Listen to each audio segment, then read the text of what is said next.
Next now to the UK, where 10 years ago, this Tuesday, June 23rd, the UK voted to leave the European Union.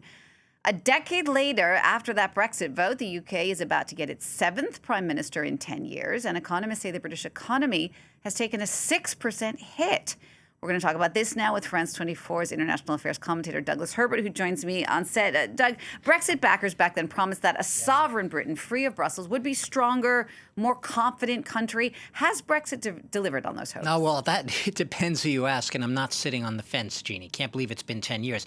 You might remember Boris Johnson at the time. He said, quote, "We can see the sunlit meadows beyond," and we would be mad. Still, Boris Johnson saying this, we would be mad not to take that once-in-a-lifetime opportunity to go through that door. Well, 10 years after, Britons, by a narrow vote, 52 to 48%, decided to go through that door. What do they see? Well, you have to really squint to see those sunlit meadows. It's not very clear right now to a lot of Britons. Part of the problem is that Brexit, the campaigners, the so-called Leave campaign, promised just about everything.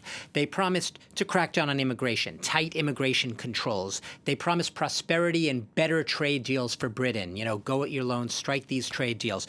They promised more money for public services, most famously the NHS, the embattled health service in Britain.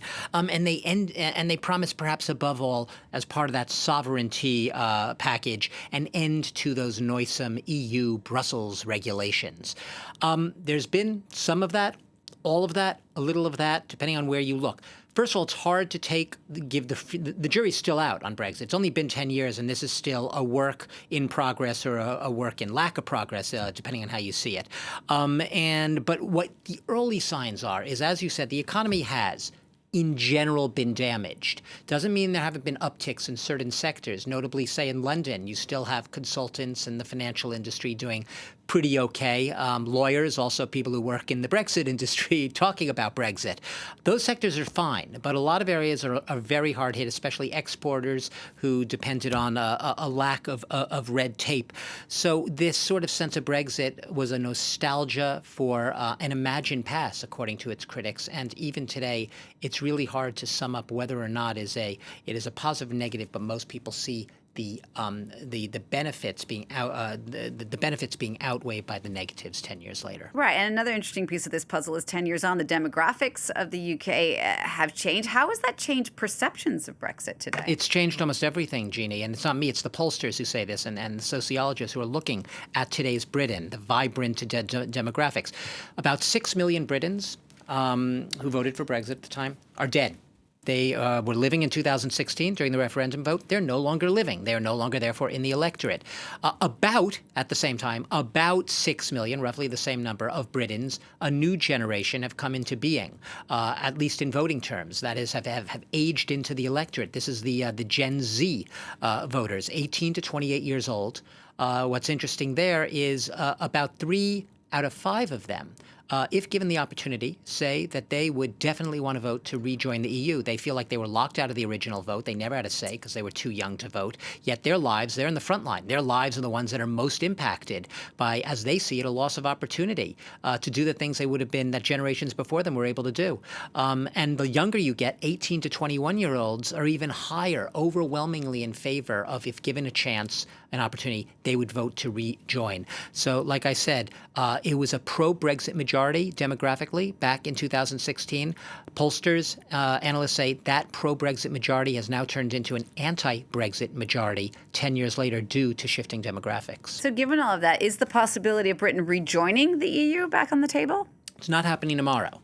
Keir Starmer is on his way out. He announced his resignation, and his policy is officially one of a reset with the EU. And in fact, a summit had been scheduled between EU leaders and Keir Starmer for next month. That the EU has canceled that, much to the chagrin of Starmer's still in office government. They've canceled it, saying they want to await his successor, who will be able to sort of shepherd any of these talks along. But the word has been reset. Britain is not there yet politically in terms of saying, let's forge forward again. Let's rejoin the EU. They're not there yet. Even Andy Burnham, who is now seen as the favorite, the front runner to become the UK's next prime minister, the seventh in the past decade since Brexit, even he has said it's not going to happen in this parliament. And this parliament runs till 2029. So that's already punting the ball several years, 3 years down the road. Even though he is seen as being to the left of Keir Starmer, very pro-EU, very progressive. The political dialogue just isn't there yet. It's not clicking yet that Britain is ready to actually join that let's rejoin debate. Let's call a new referendum debate. It's step by step at this point. But there is a tendency and a trend, public pressure towards wanting to rejoin, especially younger generation. And that's putting pressure on politicians going forward to also try to turn that reset into something that looks more like getting the UK back on track to potentially joining the EU. But the EU isn't going to take them back so lightly. It was arduous getting them out. The talks were very arduous. They want to see intent. They want to see a will to remain. And they want to see that the UK is really serious about it this time.